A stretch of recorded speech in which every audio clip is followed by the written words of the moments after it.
Welcome to Bikers and Backroads, a podcast about all things Harley-Davidson. We're your host, Jason and the Big Z, so sit back and join us today and enjoy our episode on Bikers and Backroads. All right, guys, thanks for downloading another episode of Bikers and Backroads.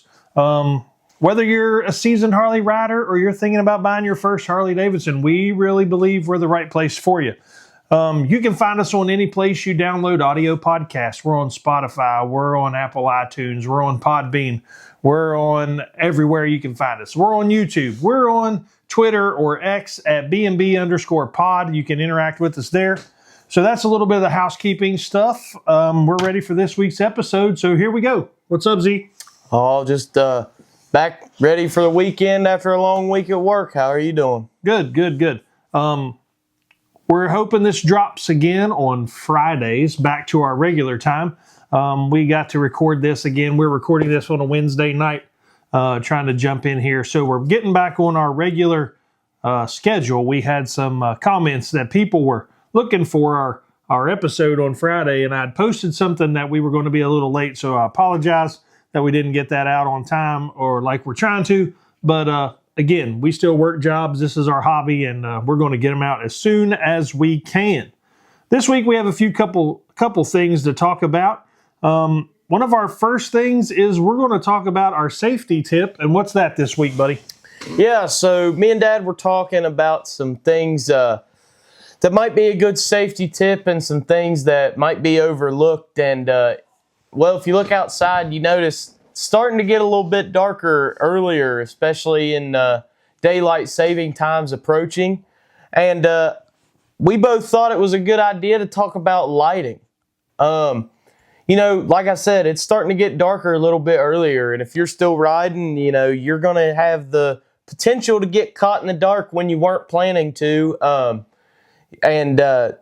Lighting is a big thing, and it helps you see. You don't want to be caught riding in the dark and not be able to see far out enough in front of you to expect a turn that's coming up or see an obstacle in the road. We've talked about it before on our mods and how both of us have upgraded our bikes to LED lighting.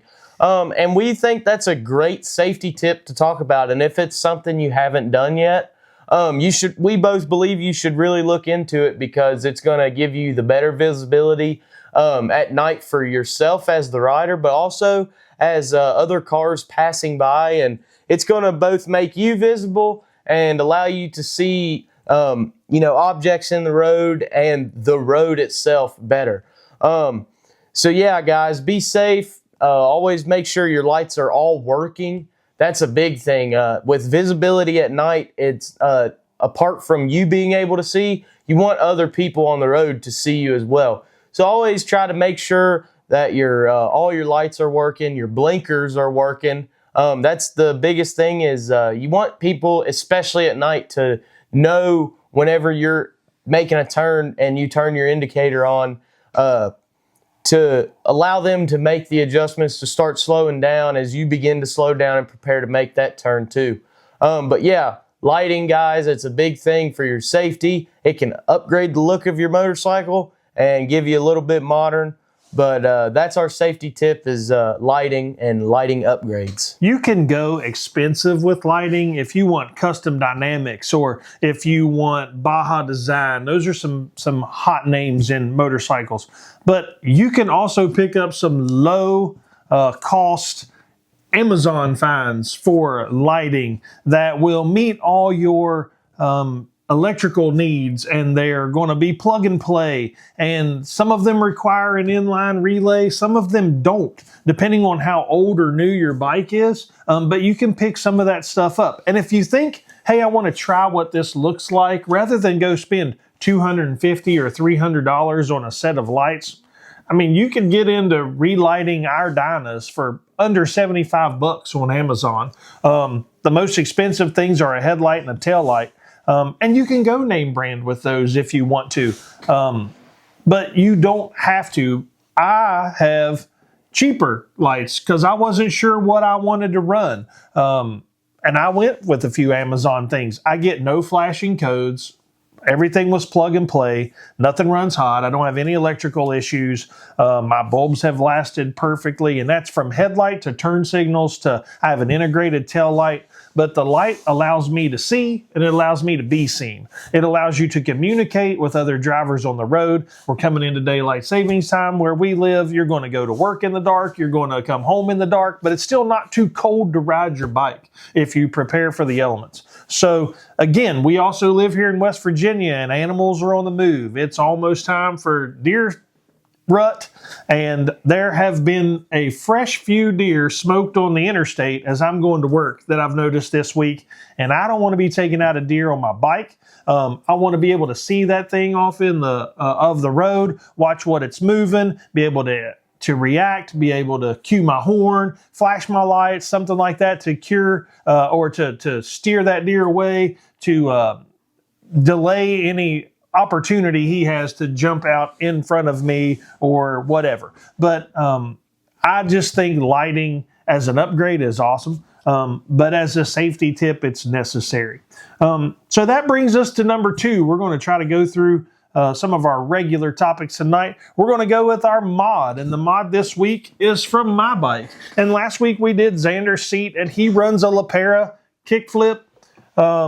His is diamond stitch, and that's what he went with. And on my bike, I run a Saddleman step-up seat. I run tuck and roll. The Saddleman does scoot me back a little bit in my seat. It adjusts my rider's triangle. I went with the red stitch because my bike has red pinstriping on it. It was just a thing you can order on the Saddleman website. I love the tuck and roll because it adds an extra layer of gel for cushion. This seat's very comfortable. I don't think my step up on my Saddleman is as high because the tuck and roll raises me up a little bit. It does make you feel like you sit up a little bit more than the factory seat had me sitting down. But break-in on this seat was very minimal. I mean, I probably only have 600 or 700 miles, maybe a little over 1,000. 1,000 would be a max I would have on this. Actually, I probably have around 1,100 miles because I did the whole ride challenge with this seat. Yeah. And I just logged my miles, and it was like 1,078 miles. So I had it a little longer than that. I got this last year at Christmas. It was one of my presents from my wife. So I was excited to get it. I kicked around million things of what type of seat I was going to go with. So I did go with the Saddleman. I love that it's constructed so well. It is a very firm, hard. The seat pan is the key. And Xander's Lapera has a metal seat pan. I'm pretty sure this is a molded. If it's not metal, it's very hard. I don't know that it's plastic. If it is, it's a whole lot different than the factory seat pan. It's very comfortable. It's narrow at the tank. It doesn't push your legs out. It does give you some lumbar support. It's not like sitting in a recliner by any stretch, but it's riding a motorcycle. So if I wanted a road sofa seat, I probably wouldn't ride a Dyna and ride a step-up seat. My factory seat is not uncomfortable. No, your factory seat was far more comfortable than what my factory seat was. But this is a true upgrade for my bike. So yeah, I'm a big firm believer in Saddleman. I love their product. Their customer service was amazing. When I was ordering this seat, I tried to do everything on the website. I had a couple questions. I picked up the phone. I spoke to a person. They walked me through what my options were, helped me get everything dialed in. I ordered it. They kept information coming to me, like my seat had moved to this phase. My seat was in this phase. My seat was shipping. I should have it in my possession in this many days, and if not, I had a contact to call. So as far as customer service goes, I couldn't be happier with Saddleman. As far as my seat goes, I could not be happier with my Saddleman. Yeah, this is a Dyna thing. Dyna Bro thing is step-up seats and things like that. But it really is a significant improvement over stock. But my stock seat wasn't bad. Xander's bike came with 2 stock seats, and neither one of them were comfortable. No. So the Lapera is a great thing for him. I have a Saddleman. We're not sponsored by either of those. If you guys, company-wise, LaPera or Saddleman, want to reach out to us, we'll gladly test some product, communicate with you. We're not here begging for that stuff, but we're easy to work with and we're easy to find. So that being said, our mod of the week is a Saddleman Step Up running the tuck and roll black leather with red stitching. It does not have the gripper material on the back. It's just true leather. And it's on my 2014 Dyna Low Rider. Let me talk about that seat for a little bit. I can tell you right now, I haven't had many miles put on your seat, but straight out of the factory, and this is something to think about if you're looking into a seat upgrade and you're especially looking between a Saddleman or LaPera Step Up.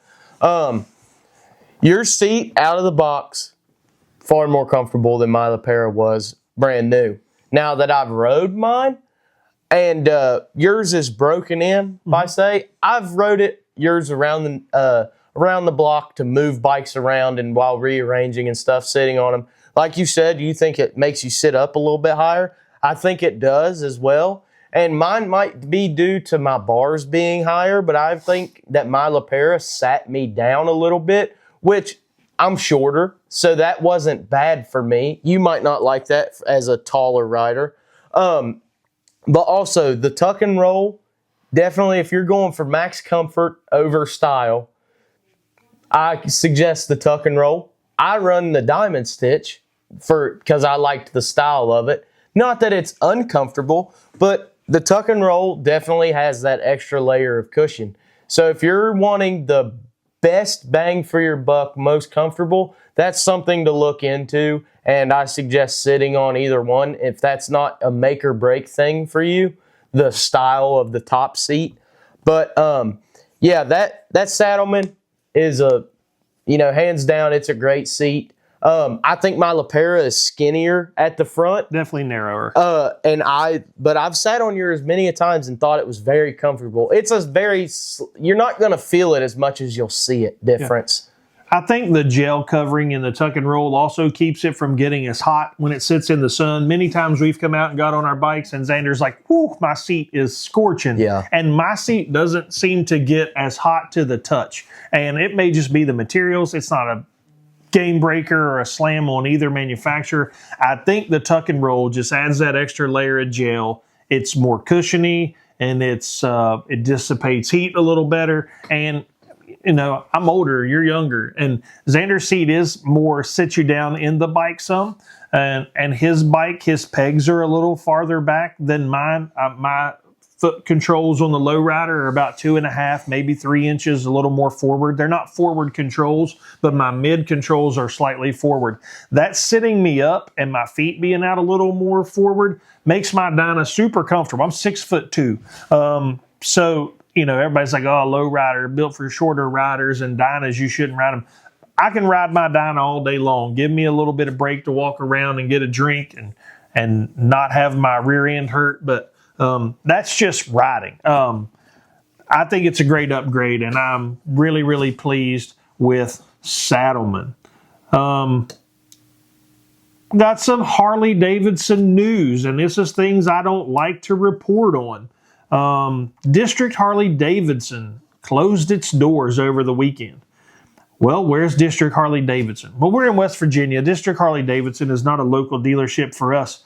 But District Harley-Davidson serviced the Metro D.C. area in Gaithersburg, Maryland. And it was a Harley-Davidson. It was dealership, and it was open for 40 years. Yeah, that's crazy to think. I hate to see dealerships that old close. We had West Virginia, Harley-Davidson in West Virginia closed. It had been open for 35 plus years. Yeah. Granted, it was consumed in a buy-up, and it's going to merge and be a bigger dealership. But still, just those local businesses. That dealership's not in South Charleston anymore, so it impacts that South Charleston community. The employees that used to work there, I don't know that all of them transitioned to a new dealership. The mechanics there, the R&D there. Competition between dealerships helps control pricing in our area. Even though both of those dealerships were owned by the same umbrella group that owns multiple dealerships, you work personal relationships with those salesmen and those mechanics and the guys in the parts counter and motor clothes. They get to know you. you get slidden a little benefit here and there, or hey man, you guys have bought parts and we'll throw that. You need a fastener, I'll just take it. No big deal. You guys have been in here buying all that stuff. Or you go in and you buy 2 or 3 things and you walk over and you need something else and it's just a heck of a deal. Or, hey, come back next week. We're going to be running a special on that. So we'll see you next Saturday. In 40 years. We'll set it back for you. Yeah. They've made a lot of relationships in 40 years. Absolutely. They've seen guys buy their first and last bike in 40 years, I'm sure. And not only that, you got to think, if in 40 years, man, that's part of that Metro DC area's history. I mean, there are people going to remember it. That's going to be a building now that people drive by and go, I remember when that was a Harley Davidson shop, man. I hate to see dealerships like that close because Harley Davidson network of dealers are what makes people buy Harley Davidsons. There's so many dealerships that when you're riding and you have an issue, you're never too far from a local Harley Davidson dealership. And if you're on a trip, Harley Davidson has a trip interruption service. So if we take off on a trip and we make it to Cleveland, Ohio, and something happens to one of our bikes and we pull in a dealership or we call ahead and we say, hey, we're on a road trip.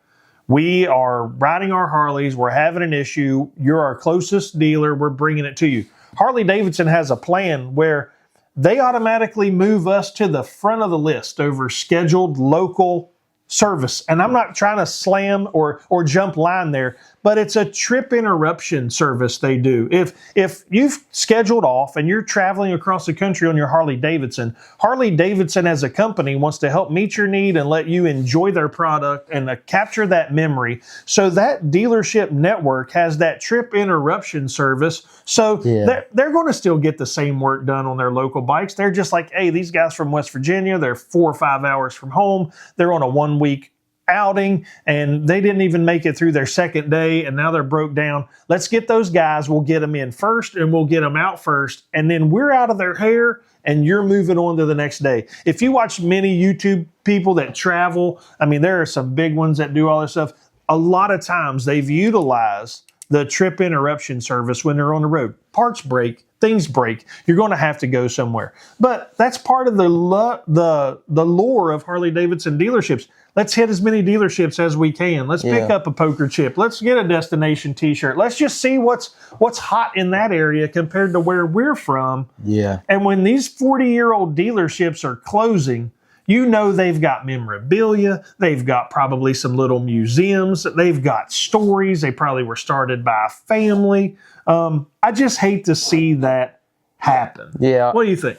I mean, like I said, that's part of that, not only Harley Davidson's history, but that's part of that town's history. You're losing, connections. There are guys that literally have bought their first and last bikes there, and they're just, they're going to be sad to see all that go. I hate to see it go. There's memorabilia. Every shop's different. Every shop's got their custom lines and destination shirts. So it's terrible to see that stuff and these shops close like that. And we just hate to see it happen and hope it, stops.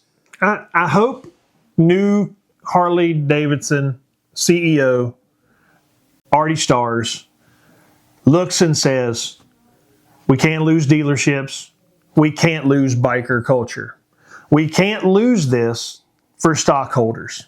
There's money to be made. But we're not as large of a group of people being motorcyclists as we think we are. We are a pretty big subculture. And within the subculture of motorcycling, there's many subcultures. Choppers, cruisers, tourers, dynas, hot rods, performance, things like that. Yeah. You don't want to lose that. And that is the backbone of what Harley Davidson is as a family company. Now, I think it's also terrible to see these dealerships closing when you just announced that Indian's going to be a new standalone company and they're keeping all their dealerships intact right now. Yeah. They're going to stay linked to the Polaris dealers.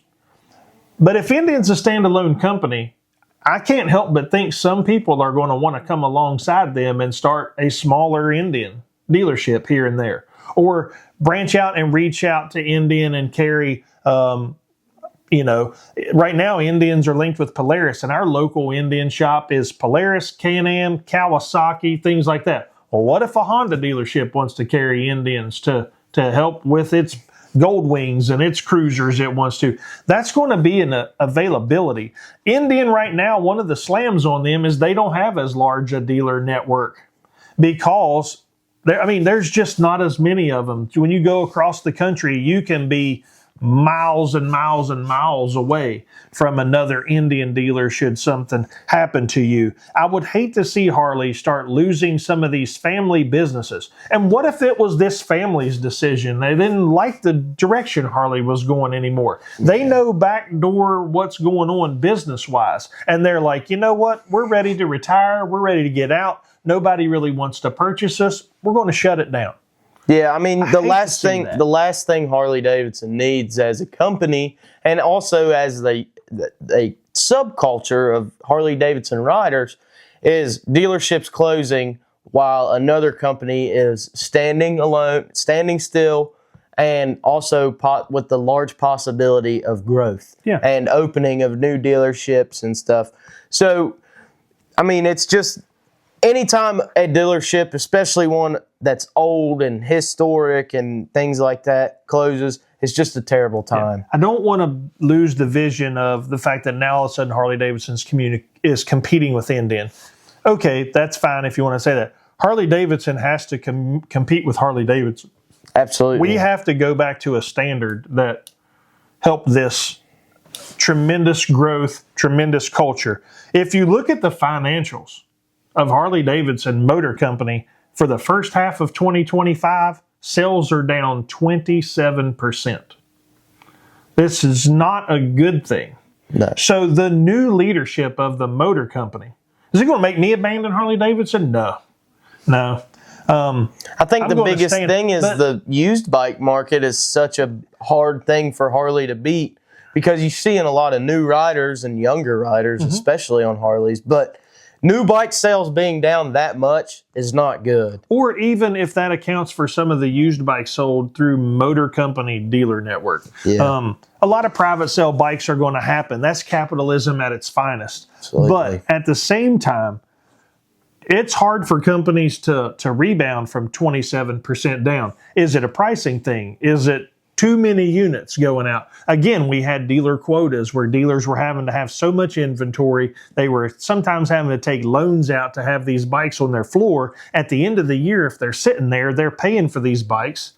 Yeah. You know, they're eating the interest of the loan. It wasn't very fair to dealer networks when you were trusting that the profit had to be a certain amount to the shareholders. Yeah. We're going to guarantee shareholders an 8% return to 12% return on their shares on the backs of struggling dealerships when our sales are down. I think if you're going to have a company that's having that issue, that's got to be spread across. You can't abandon the riders. You can't abandon the dealers. You can't make it so unaffordable. The big thing we talked about in a couple episodes ago is everybody talks about Harley Davidsons are a rich man's thing. And you go want to buy a new one and it's $30,000. Yeah.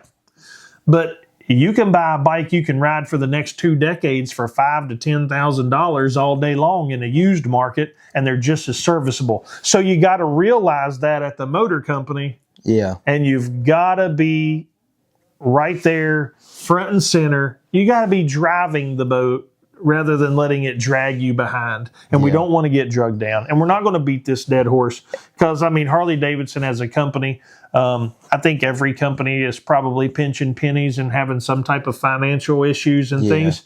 But we still hold the largest market share in the products that we develop and we ride.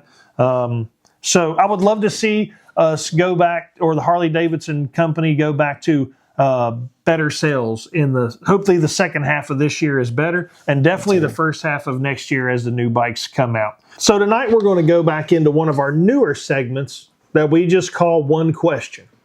Yeah, so we talked about this earlier, and I told you I had a question for you. So, Dad, I have one question for you, and it would be, what is your dream ride at this stage of your life and riding abilities? Man, my dream ride would not be able to be completed on my current bike. I don't think, because I would love to go foot in the Atlantic Ocean, across country to a foot in the Pacific Ocean. And on that road, I would love to ride Route 66. I'd love to go northern swing, come back the southern swing, go the southern swing, come back the northern swing. I think that I would love to do that and take about a month to do it. Just because if you go somewhere and it's a cool town and you want to wake up that morning and not ride and explore that little town, you've got time. I don't want to do that and think I haven't seen anything but pavement and state signs. I would love to do that and have certain things I want to hit across the country, like national parks. I would love to go to Sturgis and see Deadwood and things like that. I don't know that I'm ever going to do that in a rally. That's a topic for another day. Yeah. But I mean, to see Yellowstone, to go to see some of the places I see, Mount Zion National Park, all these things. I watch Two Lane Life, guys, and they see the most beautiful parts of the country all on two wheels. And if you're not watching those guys, do yourself a favor and watch them. Again, we don't know them. They don't know us. But, I mean, when guys are putting their heart and soul into their passion and capturing on video and showing you places in the country that's going to just blast your attention and blow your mind at how beautiful things are and how you can just see things differently on a motorcycle, I'd love to do that. I mean, you're talking riding in the deserts. It's 100 plus degrees, going up into the mountains where that's 40 degrees in a matter of 12-hour riding period. So those guys are cool. Monument Valley, places like that they see. I would just love to do that. I've talked about that for years. I have a cousin that rides motorcycles, and we've always said when we're retired, he's a few years older than me. He'll be retired before me. But when we're retired, we want to do a cross-country trip. And if my wife wants to go with me, that would be awesome. But if she wants to fly out to California and just ride back as we ride across, that's fine too. I think you could do it a little faster that way. You wouldn't have to stay around and see things in town. In doing that, you're going to have a planned out route. You're going to have to be prepared for multiple elements. Your bike's going to have to be packed pretty good. Yeah. You'll have to have tools and everything. You're going to have heated gear. You're going to have breathable gear. That keeps you cool. You're going to have some tools. Again, that's a way to really utilize that Harley-Davidson dealer network if you have a trip advisory thing or a trip interruption thing.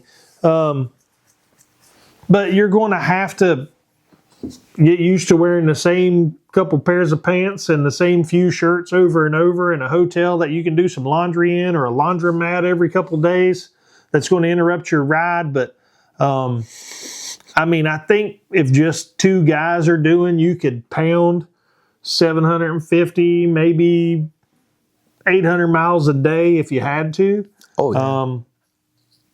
But the ability to ride it in 300 to 400 mile stretches and find a place to stay and experience that part of the trip and sit wherever down and you eat are, lunch like and just take your map time. out and say, we're going to go 400 miles today. That should put us around here.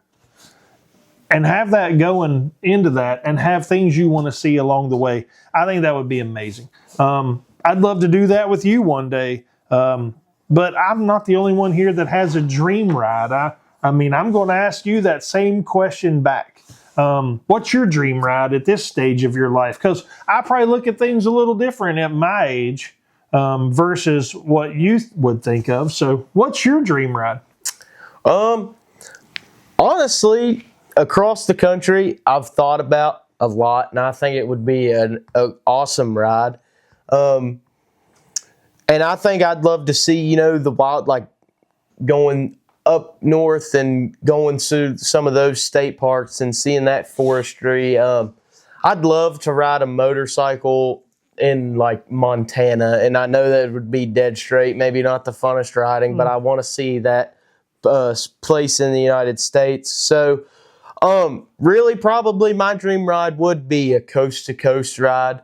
Now, what parts of the country? Right now, I couldn't really tell you what parts I would want to hit and where we would want to see. So maybe that would be where we would differentiate in our rides, and places that we would want to stop and explore a little bit. But a coast to coast ride would be awesome, I think, and I would be fine with going from Florida to California, or start up in Maine and then come down through there, because I just think to see that scenery and see the beauty of it would be really cool. I believe I'd love to go, start in Maine or something and come down across the United States up north and stay. I'd like to see, Yellowstone Park and things like that, and then hit, the West Coast, come down the 66 and, Route 66. and see the PCH, coast. yeah, Pacific see the Coast Highway. coast. Yeah, that's what I'm talking about.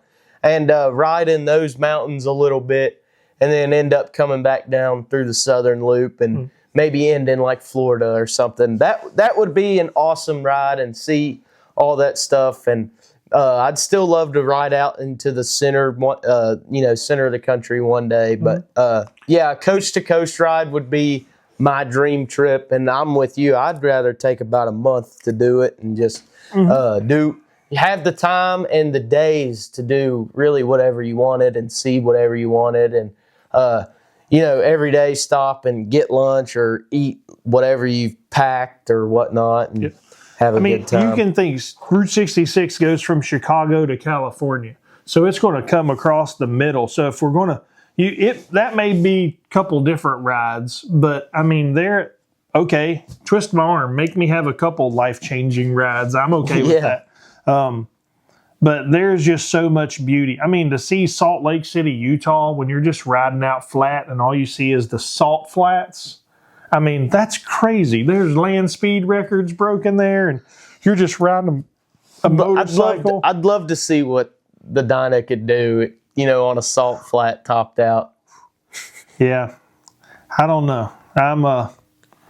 Those are all great things. We ride around here and we've covered, if you just think of riding your motorcycle in all 48 lower states, that's a big list, because right now we've ridden West Virginia, Ohio, and some of Kentucky. Yeah. We've hit 3. So we got 41 more to go. Again, that's awesome.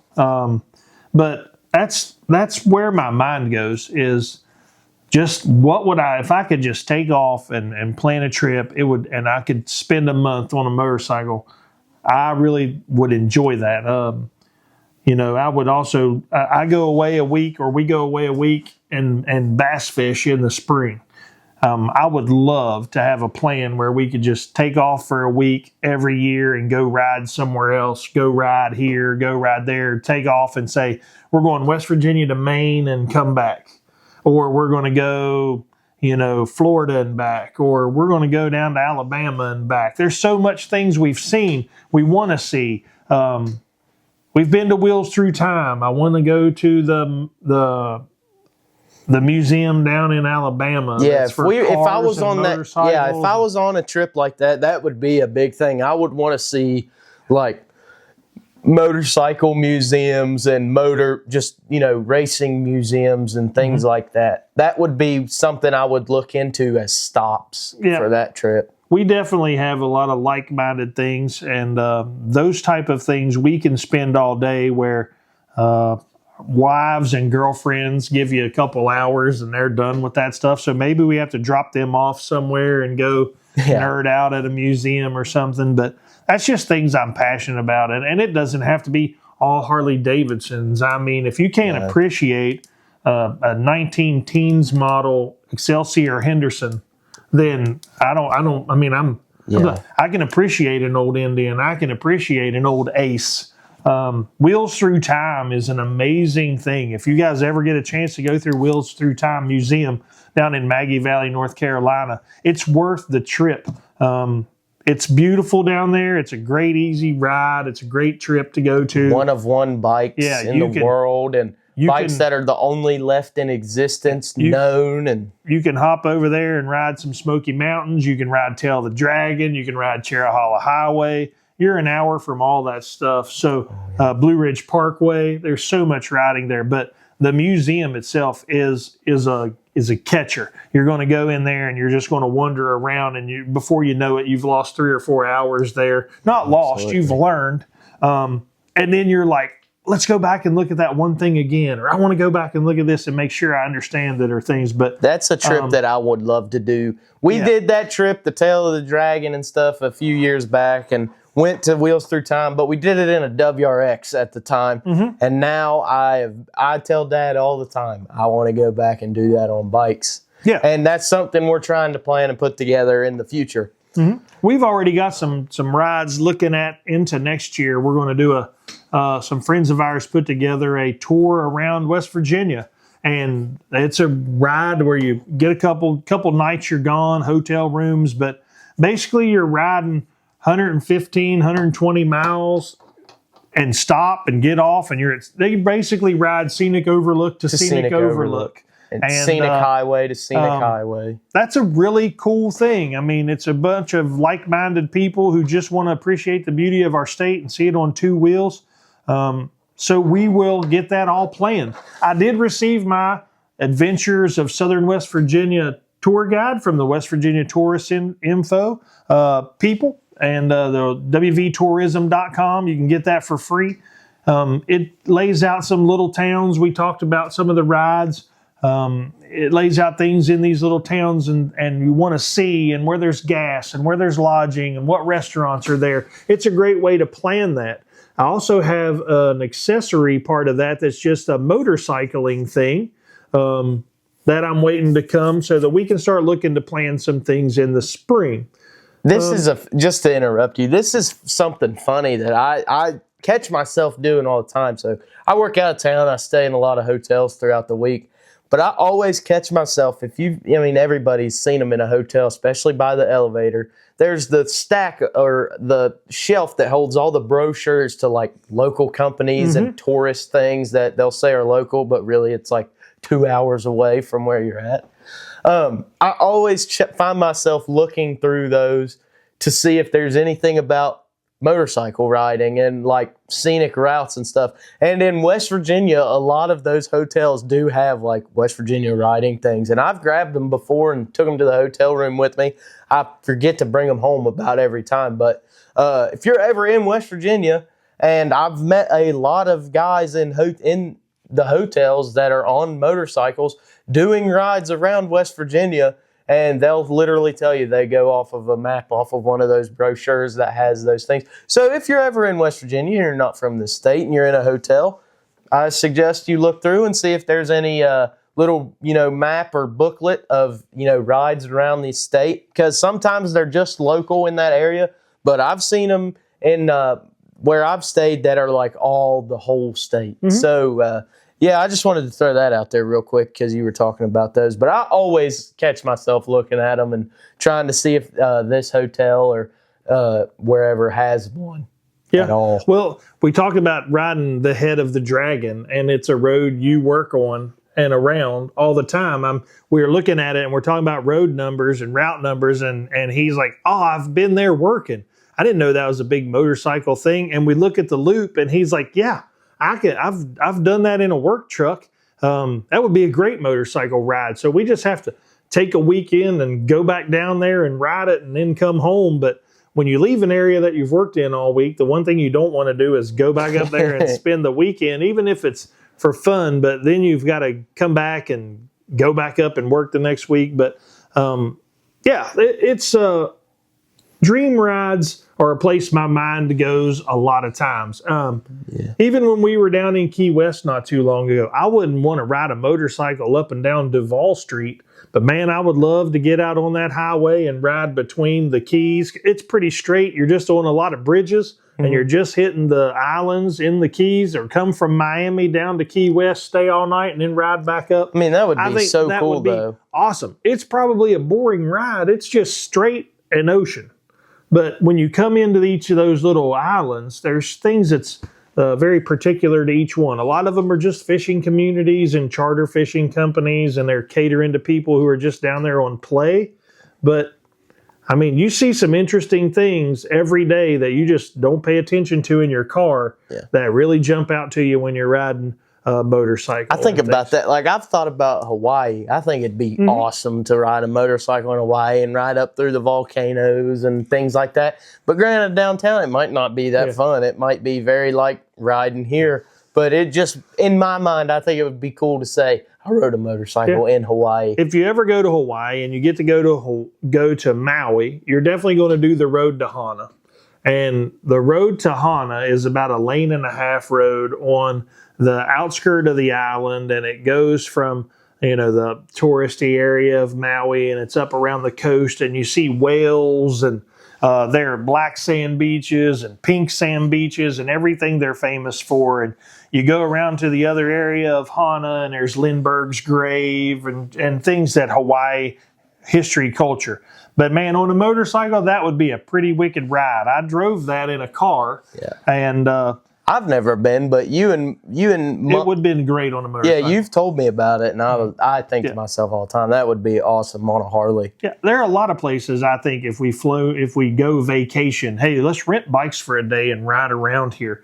And maybe now you do that with the availability of Eagle Riders and things like that, and you just set some of that money aside. Or, I mean, you buy a trailer and you haul your bikes, and you can't do it every day because you're on a big family vacation, but there's times you could get away and explore where you're at that's new and things like that, and plan your trip according. But if you ask me my dream ride at this stage of my life, I would love to go cross country, and I'd like to pick a northern route and the southern route and go one way and come back the other way. I would love to hit some areas of Route 66 on that, just for what the history it is in our country. And you're going to see some abandoned towns, which is kind of sad. But especially if you do something in West Virginia. But at the same time, that puts you on non-interstates, and that's kind of how I like to see things anyway. So that being said, I think my dream ride definitely is cross country. I can agree on that 100%. So that's going to take us to our fifth topic of the night, and we're going to start by just laying out some things we've got coming in the next coming weeks. We're going to be talking about the beginnings of winter maintenance things and what we do during the winter as far as general maintenance, some upgrades we're planning on doing, some modifications we are looking to do, and all that in an area where our riding season does kind of come to an end. There are a few months around here that we don't ride. I'm not riding in the snow. I'm not riding in the slush and a lot of the rain on purpose. I'm not riding when it's below 40 degrees all day long. That's just me. It's my choice. I get to ride that way. We don't live in an area where there's 12 months of riding in the 70s year round. We just don't live there. So we plan on doing things to our bikes. And the first thing we're going to talk about tonight, the first thing we always do before we put our bikes away for an extended period of time is we just clean them very thoroughly. Yeah. We'll take them out. We'll wash them. We foam cannon them. We clean them all off. We wipe them down, wax them, polish them. We take that time to inspect chrome. We clean forks. We look for leaky fork seals. We tighten every nut and bolt on that motorcycle. We go through everything. We do that throughout the year. But when we put them away for the couple months that are the end of December through probably the middle of February. They are clean. This is when we take a brush between the fins of the motor. We put them up clean, because once that happens, we do other maintenance through the winter. We are different than a lot of people. Some people may do this, but I do this. I change the oil in my bike after every riding season, whether we did 1,000 miles or whether we did 3,000, 5,000, 10,000. If we do 10,000, it's going to get more than one oil change. Absolutely. I promise you. But we change oil, and sometimes it looks like it does when you are pouring it in from the other end. because it'll be clean. But oil changes and fluid changes on your motorcycle are the life of your motor, and that is a cheap maintenance thing. People, oh man, it's $150 to change the oil on your bike. Take it to the shop when you tear something up because you didn't do that. Put And a $10,000 it's going to be engine in it. extra zeros on the end of $150. I'll spend $150, no problems. And then we're also we may even film us doing a 3-hole oil change to put to YouTube. But we're going to talk about fluids, what we like to do, what we like to use, what oils we use in our bike, what fluids we use in our bike. We do brake flushes. This year, we're probably both going to do fresh brake upgrades. Pads. We're going to do pads. We may even do rotors. Yeah, once we get it off, that's going to be when we inspect it. Xander's looking for rims and tires right now. We'll definitely do upgraded rotors and brake pads and things on his bike. My bike will probably get fresh pads. At that point, we'll evaluate the rotors and things of that nature. But there's no pressure on us or hurt. It's just something we do to have something to do. We tinker on our bikes. We wrench on them. We are the king of projects around here in the wintertime. Yeah, our first step to winter maintenance is cleaning, and that's cleaning it on the outside, but putting clean oil in the inside and cleaning it out. This is when you'll see us. We're coming up on the time where we'll start running. We always try to keep like every so few mini gas tanks. We'll put fuel treatments in it and stuff, but especially coming up this year, this is when we'll start treating heavily to make sure they're real cleaned out to be sitting for weeks at a time. Our bikes are sitting right now ready to go, pointing out of the garage. They're not on any tenders because we've been riding them a lot. But usually if our bikes are going to sit for a week, they're on trickle chargers. We're pretty adamant about maintenance and things like that we do, and things to just make sure they're ready to go when we ride. But this is a good time. We do this cleaning. We check. We're looking for fraying of hoses or dry rotting of hoses, leaky little fixtures that, elbows that might be weeping, a clamp that may be loosened up. We check our belt tension. We have a belt adjustment tool and checking all that. Again, we go through every nut and bolt along the engine, drivetrain, covers. Make sure your kickstand's not too loose. Make sure you don't have a broken spring or a spring that looks like it's going to let loose. These are all things we just take our time. Levers, are we going to change out some levers? Is something leaking? We're going to end up doing a master cylinder change on Xander's bike soon. Just because whoever had it before us didn't realize how corrosive brake fluid was, and it's just eating some of the paint off. Yeah. Or we're going to tape it up and paint it, brush it down and repaint it ourselves. But it works just fine. But these are times when we can do those things, and you don't work on something like that and then be like asked to go ride the next day and you can't because your bike's down. You're like, hey, for the next week, the weather's going to be in the 30s and raining and snowing every day. Now's the time for us to take this apart or go to the Harley shop or order this stuff in and do this on both bikes and things. So, this is our time, and we'll talk about some things. We do have some new cameras, so it's going to be easier to put out some YouTube content for some of this stuff. It won't be as much fun for the audio people, but again, come find us on our YouTube channel. We're going to be posting some things there. We do want this to remain a podcast, informative, but we're also going to be putting out some video side of this as well. It's also a good time for us to just lay out some plans for what we want to do next year. It's a good time for us to interact with you guys. So tell us, if you live in an area where you're putting your motorcycle away for the winter, what are some things you do? Do you always put it on a trickle charger? Do you clean it before you put it up? Do you change your oil every year? Are you one of these people that I'm only changing my oil every time we get 3,000 miles? Yeah. Or whatever. Then that lets your oil, maybe you may get more than one oil change a summer. That'd be a goal for me. Let's get multiple oil changes a summer riding. It just hasn't been available to me yet to have that much time to ride. And it will be, because we're carving out the time and doing more and more. I've got less children involved in things that require us gone on the weekends to do and chase. Now we've got time to fish a lot, ride motorcycles a lot. So that's what we do.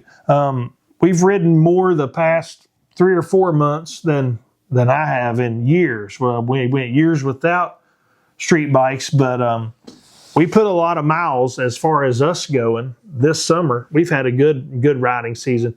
But yeah, so we're going to throw new oil in our bikes, three hole changes.